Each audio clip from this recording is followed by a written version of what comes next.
Shalom peuple de Dieu, j'espère que vous allez très bien. Alors, je viens nous parler sur la spiritualité dans le mariage.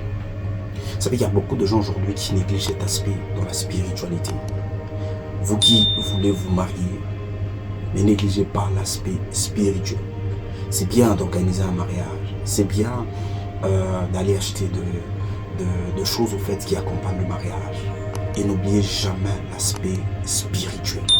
Pourquoi je suis en train de dire ça? Je connais un frère qui a des sérieux problèmes dans son mariage parce que le frère avait négligé l'aspect spirituel. Laissez-moi vous dire une chose. Tout ce qui se prépare pendant la nuit n'est que le reflet ou la réalisation de choses pendant la journée.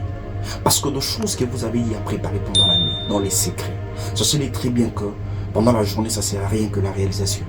Ne négligez jamais l'aspect spirituel. Vous savez qu'il y a beaucoup de jeunes couples aujourd'hui qui se séparent très tôt. Pourquoi? Parce que la plupart ont eu à négliger cet aspect spirituel. Vous êtes encore dans le fiançailles. Ne négligez pas cet aspect spirituel. Vous êtes encore en train de vous préparer pour le mariage. Ayez aussi un temps de prière, un moment de prière. Parce que nous venons dans des familles où il y a beaucoup de choses qui se passent. Moi, je connais beaucoup de gens qui, jusqu'à ce jour, lorsqu'ils essaient seulement de se marier, à un moment donné, une année, 2 ans après, la femme ou l'homme se retrouve encore dans la maison familiale. Et ne négligez pas cet aspect. Parce que lorsque deux personnes se mettent ensemble, c'est-à-dire il y a ces deux éducations, il y a ces deux lois, c'est-à-dire la loi qui vient de l'autre et la loi qui vient aussi, la loi qui vient de l'un et la loi qui vient de l'autre. Ne négligez pas cet aspect. Prenez votre temps de prier. Prenez votre temps parce que le diable peut venir à n'importe quand et à n'importe où. Le diable n'aime pas voir deux personnes se mettre ensemble. Vous savez, il y a beaucoup de gens aujourd'hui qui négligent cet aspect. Vous préférez beaucoup plus aller prendre de l'alcool, aller prendre de la boisson, aller festoyer. Mais vous oubliez cet aspect qui va vous aider, qui va vous protéger. Vous voyez qu'autrefois, même nos grands-parents, que personne ne vous trompe, qui négligeaient la spiritualité, la plupart allaient chez le féticheur. La plupart allaient même voir le marabout. La plupart avaient des choses qui protégeaient leur couple. Que personne ne vous trompe. Que personne ne vous trompe qu'ils ont eu à dire dans le mariage et ils n'ont rien fait. Que personne ne vous trompe. Il y a beaucoup de gens en fait qui ont eu à protéger leur couple sur le féticheur. Et aujourd'hui, vous négligez cet aspect. Ça va vous nuire et ça va vous détruire. Ne négligez jamais cet aspect lié beaucoup plus à votre vie. Tout ce qui est lié à votre vie, à votre destinée, ne les prenez pas à la légère. Parce que ça peut vous coûter trop cher. Et vous remettez toujours de choses à demain en disant que nous allons prier demain, nous allons avoir le temps de prier. Mais en réalité, c'est le moment. Vous pouvez profiter de pouvoir prier pour votre couple. Les gens préfèrent beaucoup plus aller dans des restaurants, aller festoyer, mais négliger cet aspect. Vous préférez avoir les enfants demain. Commencez par recommander vos enfants dès aujourd'hui. Vous préférez réaliser des grands projets dans votre couple, dans votre foyer. Commencez par le faire déjà dans la prière. Commencez à les recommander déjà dans la prière. Et c'est alors que vous allez voir comment Dieu va vous faire énormément du bien. Vous voyez qu'il y a beaucoup de gens aujourd'hui qui divorcent. Une année, 2 ans de mariage, ils ne sont plus ensemble. Une année, 2 ans de mariage. C'est très rare de voir un jeune couple jeune de nos jours, faire 5 ans de mariage, 5 ans, 6 ans, 10 ans de mariage. La plupart, dès qu'ils entrent seulement dans le mariage, une année après, le problème commence. L'homme a raison, la femme a raison. C'est-à-dire tout le monde a raison. Tout le monde cherche à avoir raison dans son coin. Et surtout qu'on veut beaucoup plus de parti pris.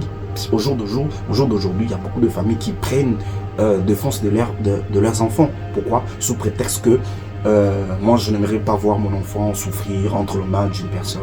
Mais vous oubliez, il y a beaucoup d'aspects que la famille ignore. Là, au jour d'aujourd'hui, il y a beaucoup de familles qui ne sont pas encore préparées. Vous n'êtes pas préparés spirituellement, vous n'êtes pas préparés mentalement, vous n'êtes pas préparés spirituellement. Mais comment voulez-vous dire et demeurer encore dans le mariage? Le mariage, c'est un autre monde. Le mariage, il y a beaucoup de réalités. Le mariage, si vous n'avez pas un mental, vous allez céder. Vous allez vivre dans la dépression, vous allez vivre dans des stress et ça va vous gâcher. Vous allez perdre beaucoup de choses. Alors pour ne pas perdre certaines choses, il faut vous préparer. Préparez-vous, ayez une certaine maturité, ayez une certaine position. C'est alors que vous aurez la vie que vous cherchez là, vous aurez ça. Beaucoup aujourd'hui ont envie de retourner dans la maison familiale, sans oublier que lorsqu'on fait déjà un aller, on ne fait plus un retour. Le mariage, c'est un aller sans retour. Pourquoi? Parce que vous avez accepté de vivre toute votre vie avec la personne. Et ce n'est pas facile. De vivre la même personne tous les jours, ce n'est pas facile. Si Dieu n'habite pas dans votre couple, vous allez vous lasser.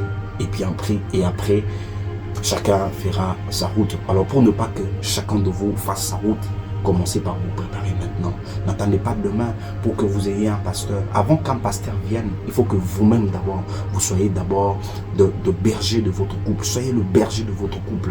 Soyez le berger de vos projets. Soyez le berger de ce que vous faites, de ce que vous êtes en train de préparer. Parce que n'attendez pas que la plupart des gens viennent prier pour vous, pour votre couple. Commencez par le faire maintenant. Et c'est alors que vous allez aussi initier vos enfants, vos futurs enfants. C'est quelque chose que j'ai remarqué dans la nouvelle génération. Les gens envient le mariage, les jeunes gens, que ce soit les hommes et les femmes, envient le mariage, mais ils ne sont vraiment pas préparés dans ça. Alors, vous qui voulez entrer dans le mariage, commencez par vous préparer maintenant. Commencez par vous préparer, parce que c'est la prière qui transforme, la prière qui change, la prière qui enlève le faux en nous. Et vous allez voir que le Seigneur Dieu va vous faire du bien. Que Dieu vous bénisse. Ça a été un réel plaisir de vous partager ces messages sur la négligence de la vie spirituelle dans le mariage. Beaucoup de gens négligent cet aspect. Ne le négligez pas. Que Dieu vous bénisse et que la main de Dieu soit sur vous.